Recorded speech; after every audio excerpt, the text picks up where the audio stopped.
40대 이후부터 많은 분들이 가장 많이 호소하는 통증, 바로 무릎 아픔이죠. 왜 이렇게 무릎이 시큰거리지? 걸을 때마다 소리가 나네? 하시는 분들 많으실 겁니다. 오늘은 제가 무릎이 아픈 이유부터 어떤 운동은 도움이 되고 어떤 운동은 오히려 무릎을 망가뜨리는지, 그리고 무릎 건강에 좋은 음식까지 차근차근 알려드리겠습니다. 오늘 영상 끝까지 보시면 앞으로 무릎을 어떻게 관리해야 할지 큰 그림이 보이실 겁니다. 자, 먼저 무릎이 왜 아픈지부터 알아볼까요? 무릎은 우리 몸에서 가장 큰 관절입니다. 자동차로 따지면 몸무게라는 짐을 싣고 하루 종일 굴러가는 바퀴의 축 같은 거예요. 그런데 이 무릎 안에는 연골이라는 쿠션이 있습니다. 걸을 때, 계단을 오를 때 충격을 흡수해 주죠. 그런데 나이가 들면 이 연골이 점점 닳아 없어집니다. 그래서 뼈끼리 부딪히게 되고 바로 통증이 생기는 겁니다. 특히 40대, 50대 넘어가면서 퇴행성 관절염이라는 말을 들어보신 분 많으실 텐데요. 바로 이 연골이 닳아서 생기는 병이죠. 그리고 또 중요한 게 있습니다. 바로 근육이에요. 무릎을 지탱해 주는 건 사실 연골이 아니라 허벅지 근육입니다. 근육이 약해지면 무릎이 더 많은 부담을 받습니다. 여러분, 혹시 쪼그려 앉는 자세 많이 하시나요? 무릎 꿇고 앉아서 TV 보거나 바닥에서 생활 많이 하시면 그게 바로 무릎을 망가뜨리는 습관입니다. 또 계단을 자주 오르내리거나 갑자기 등산을 나서는 것도 무릎에는 큰 부담이 되죠. 하나만 기억하세요. 무릎은 쓰면 닳는 건 당연합니다. 하지만 관리하는 사람은 70세, 80세에도 멀쩡히 걷고 관리하지 않으면 50대에도 무릎이 망가져요. 자, 그럼 무릎이 아픈 분들이 할 수 있는 좋은 운동을 알려드리겠습니다. 첫 번째는 수영입니다. 물이 몸을 떠받쳐 주니까 체중 부담이 거의 없어요. 그래서 무릎은 편안하게 움직이면서 근육은 단단히 키울 수 있습니다. 두 번째는 자전거, 특히 실내 자전거입니다. 선생님, 걷는 게 더 좋지 않나요? 하실 텐데요. 걷기도 좋습니다. 다만 오르막이나 내리막이 아닌 평지에서 30분 이내로 하셔야 합니다. 자전거는 무릎 충격을 줄이면서도 허벅지 근육을 강화시켜 주니까 더 추천드려요. 세 번째는 집에서 쉽게 할 수 있는 근력 운동입니다. 여러분, 지금 의자 하나 준비해 보세요.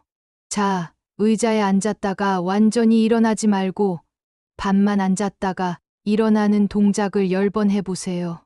이게 바로 의자 스쿼트입니다. 무릎에는 무리가 덜 가고 허벅지는 강해집니다.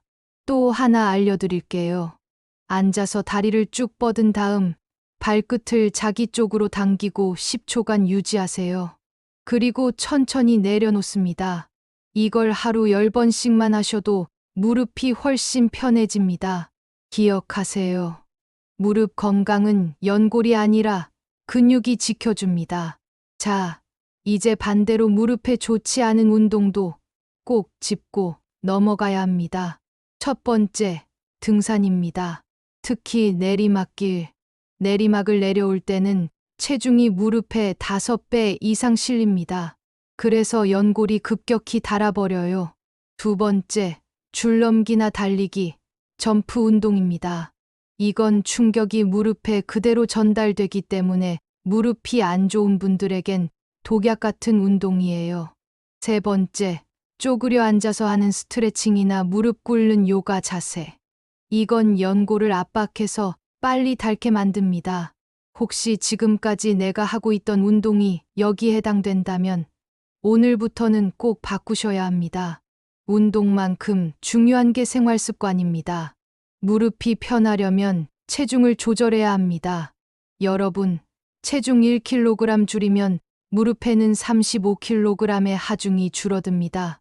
그러니까 살 3kg만 빼도 무릎은 10kg 이상 가벼워지는 거죠. 그리고 찜질은 어떻게 하냐? 많이 물어보시는데요. 갑자기 부어서 열감이 나고 아픈 경우는 냉찜질을 하세요. 반대로 오래된 통증, 관절이 뻣뻣한 경우는 온찜질이 좋습니다. 또 오래 서 있는 건 피하시고 중간중간에 스트레칭을 해주시는 게 좋아요.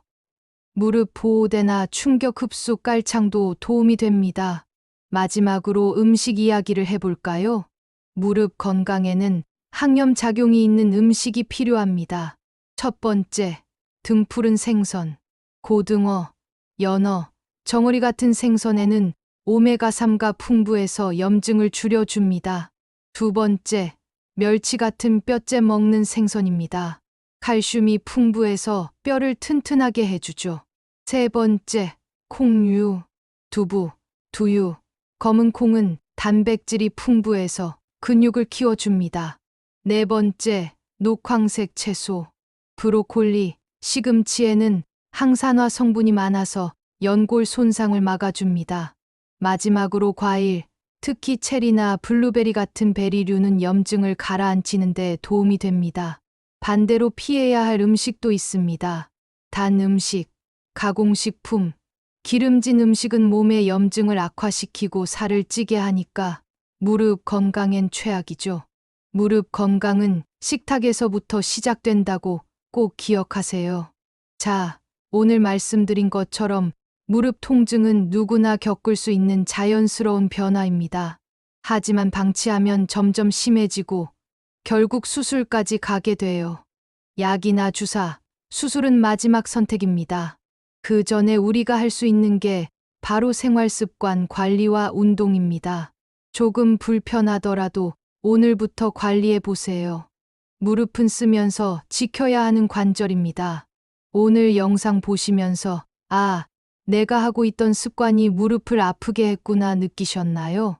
여러분의 무릎은 아직 늦지 않았습니다. 지금부터라도 좋은 운동, 올바른 습관, 건강한 음식을 챙기시면 70세, 80세에도 힘차게 걸을 수 있습니다. 오늘 내용이 도움이 되셨다면 구독과 좋아요 눌러주시고 다음에도 더 좋은 건강 정보로 찾아뵙겠습니다. 감사합니다.